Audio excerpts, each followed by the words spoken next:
Looking for a weapon? Let's see what you have. Let me know what you'd like.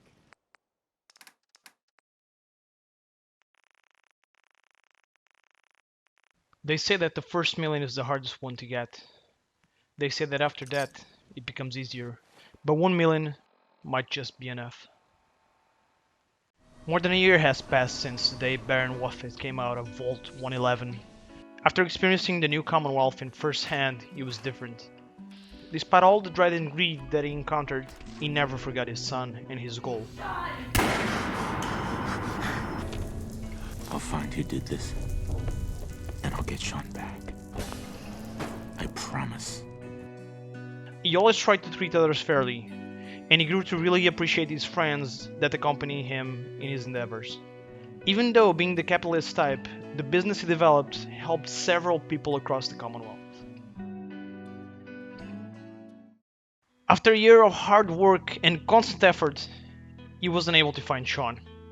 After exploring all the possible angles, all clues to the location of his son would directly or indirectly lead to the Institute. This bogus organization that everyone thinks it's going to take over the world.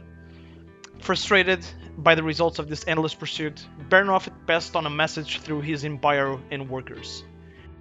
Whoever would give a valuable contribution to finding Shaun or this institute would be extremely well compensated. He was willing to give his entire fortune to find his son. Eventually, a few weeks later, he was informed that one of these workers from Hangman's Alley was almost ambushed by Kellogg when returning home. Although he barely escaped, he overheard Kellogg mentioning that a scientist named Virgil that escaped the Institute was probably located in the glowing sea. Although still skeptical about the Institute, Barren Wuffet decided to pursue the lead and gather his companion and all the necessary resources to find this Virgil, somewhere in the most dangerous place in the Commonwealth.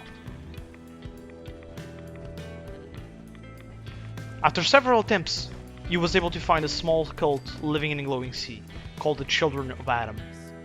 They gave him the location of Virgil, and Barren Wuffet continued his journey. A few hours later, he met with a scientist. Virgil recognized Barren Wuffet's effort to finding him, and agreed to help getting into the Institute and finding his son. But he wanted something in return. The serum that would turn him back to a human.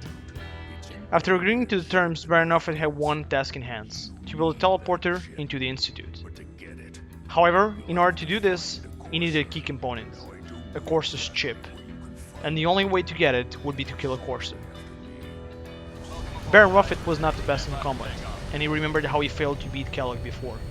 But this time he had help, and he was also stronger. With the help of his robot companion Codsworth, he was able to find and kill a Courser. My pleasure. The courser's on the second floor.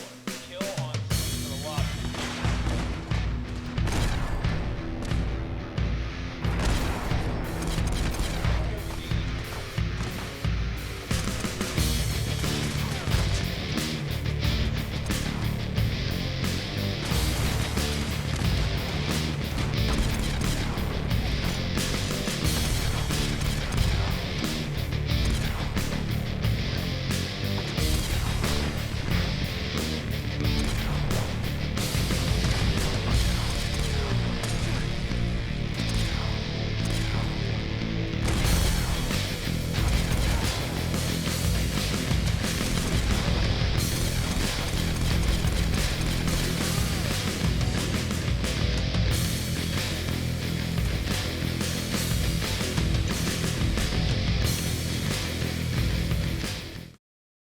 Confident, he returned with the Courser chip to Virgil.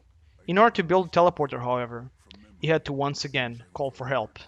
He leveraged his long-time connection with the Brotherhood Steele and their interest for technology to help him build a teleporter. After weeks of work, worried that the teleporter wouldn't work, he stepped in and hoped to see his son on the other side.